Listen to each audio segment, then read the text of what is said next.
আজকে আপনাদের একটা মজার জিনিস দেখাবো, চলুন। এটা হয়তো অনেকে দেখেননি, মজার জিনিস দেখায়। এখানে গরু চড়ছে, এই দেখতে পাচ্ছেন, এটা হচ্ছে এপিক্যাল মৌমাছি চাষ, এপিকালচার। এটা ল্যাংস্ট্রং না ল্যাংস্ট্রং এরকম একটা বক্স বলে আর কি, নামটা ভুলে গেলাম এই মুহূর্তে। এই বক্সগুলো বসানো আছে, কি দারুণ। এটা দোকান যাওয়ার পথে রয়েছে। এই বক্সগুলোতে এসে মৌমাছি ঢুকবে আর কি। এখানে এই যেখানে প্রচুর সর্ষে ক্ষেত আছে, সর্ষে ফুলের মধু আর কি। ওখানে ওরা তাঁবু করেছে, এই যে এই ফুটো আছে, এই ফুটো দিয়ে দেখুন মৌমাছি ঢুকছে।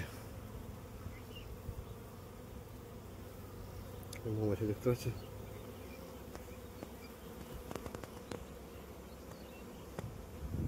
এখানে পিওর মধু পাওয়া যাবে। কি অপূর্ব, প্রচুর মৌমাছি হচ্ছে। এই যে অনেকটা জুড়ে, ওরা অনেকজন একসঙ্গে এসে থাকে। ওই যে দূরে দেখুন, ওই যে দূরে আছে এরা লোকজন। বিশেষ পদ্ধতিতে ওরা মধুটাকে সংগ্রহ করে। একটা সেন্ট্রিফিউজ যন্ত্রের মধ্যে একটা যন্ত্র আছে, সেখানে এই প্লেটগুলোকে ভরে দেয়, ভরে দিয়ে ওরা একটা চাকতি দিয়ে ঘোরাতে থাকে। ঘোরালে তখন ওই মধুগুলো ওই প্লেট থেকে খুলে খুলে পড়বে, নিচে পড়বে, এবং সেটাকে তারা কালেক্ট করে তারা বাজারজাত করে, বিক্রি করে। খুব সুন্দর। এই প্রত্যেকটা বক্সে দেখুন, এই যে কি অপূর্ব, তাই না? কৃত্রিমভাবে মৌমাছি পালনকে আমরা বলে থাকি বিজ্ঞানের ভাষায় এপিকালচার। আর এই বক্সগুলোকে এই মুহূর্তে আমার নামটা ঠিক ল্যাংস্ট্রং বক্স বলে আর কি। এই যে অনেকগুলো মুড়ে পড়ে আছে, অনেকে যে এই ফুটো দিয়ে ভেতরে ঢুকছে, আবার বেরিয়ে আসছে। হানি কালেক্ট করে এনে মৌচাকে রাখবে। যে দূরে সর্ষে ক্ষেত দেখা যাচ্ছে। এখন তো প্রচুর এই শীতকালে সর্ষে চাষ হয়। এই সর্ষে ফুলের মধু কালেক্ট করে এনে ওরা এই মৌচাকে তখন ঢালছে।